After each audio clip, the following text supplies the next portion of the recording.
Assalamualaikum dan hai semua. Saya baru siapkan satu apps yang diberi nama Storyboard Visualizer. Sebenarnya selama ni kalau kita nak buat video AI, kita kadang ada masalah. Macam mana nak buat video daripada satu scene ke satu scene. Jadi saya buatkan satu apps ni untuk memudah user hasilkan gambar dan juga prompt untuk video tu sendiri. Okay, contohnya masukkan di bahagian penerangan kan, penerangan kisah ni macam kita nak cerita kita ni pasal apa kita nak buat. Jadi saya buatlah seorang lelaki sedang membeli kicap di kedai runcit, tiba-tiba diserang oleh seekor laba-laba sampai habis. Kemudian saya pilih gaya visual nak macam mana, ada banyak kat sini. Ni tak berapa banyak lah, saya akan tambah lagi rasanya. Saya akan cuba yang lain-lain. Okay.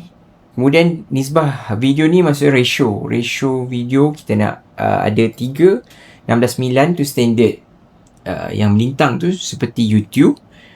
9:16 ni yang kita pakai dekat TikTok, dekat Reels, dekat IG, Facebook Reels kan.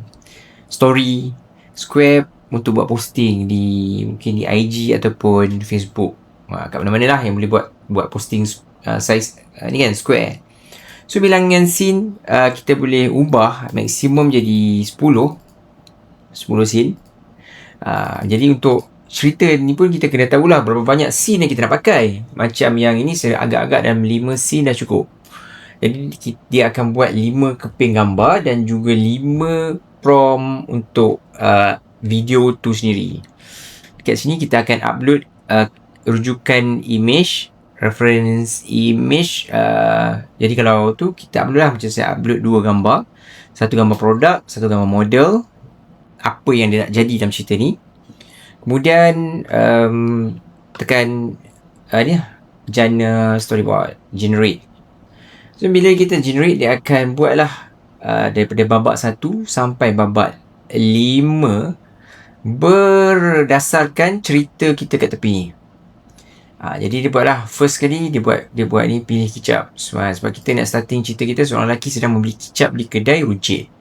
Jadi ada gambar model pelakon kita ni mengambil kicap dekat ni. Ni gambar produk sebab dia dapat buat gambar produk. Di sini adalah prompt. So yang prompt ni kita boleh guna nak pakai dekat tempat lain kan. Kata nak pakai dekat Gemini, dekat ChatGPT, kita boleh copy ni dan paste kat sana, terus dapat buat gambar.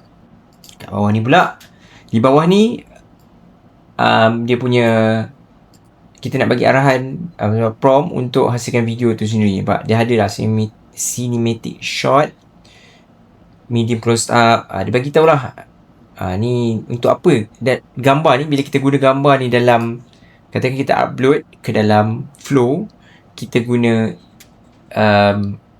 image to video, kalau guna Flow lah. Jadi kita upload gambar ni, kita masukkan prompt ni. Copy kat sini, ada copy. Gambar ni kita kena download dulu lah. Sama ada kita download satu kat sini ataupun kita boleh download muat turun semua.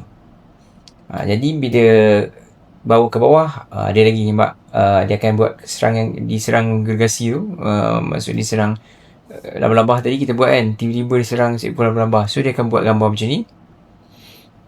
Ketiga, dia ambil apa benda yang ada kedai runcit untuk lawan dengan laba-laba tu. Keempat, dia tamatkan riwayat laba-laba tu dengan kicap kan, dia tuang ke apa tak tahulah ni kan. Dan last kali dia tunjuk, sebab kita last kali kita ayat kita, akhirnya dia berjaya sambil menunjuk kicap yang dibeli. Okay, kalau kita tak nak, katakan macam ni nak ni kan, macam jauh, ataupun kita nak buat nampak rapat lagi tunjuk kicap, kita boleh ubah kat sini lah. Sebab kita pakai ni hero shot. Kalau buat close up shot, tu kat sini close up shot lagi. Okay, apa tu yang lain kita boleh cuba dulu. Kita boleh buat ni jana semula. So dia akan jana dia akan hasilkan balik image tu. Tengok dapat tak? Sebab tadi hero shot kan, maksudnya memang nampak jauh. So kita close up shot, nampak dekat sikit. Kalau buat medium close up ni boleh dapat kot. Kalau ambil ni, kalau rapat lagi kan nampak, macam menunjuk dia berjaya guna kicap tu untuk jadi kalau rujuk image bapak ni, kalau gambar ni tak jadi, kita boleh upload balik gambar yang tadi ni dekat sini.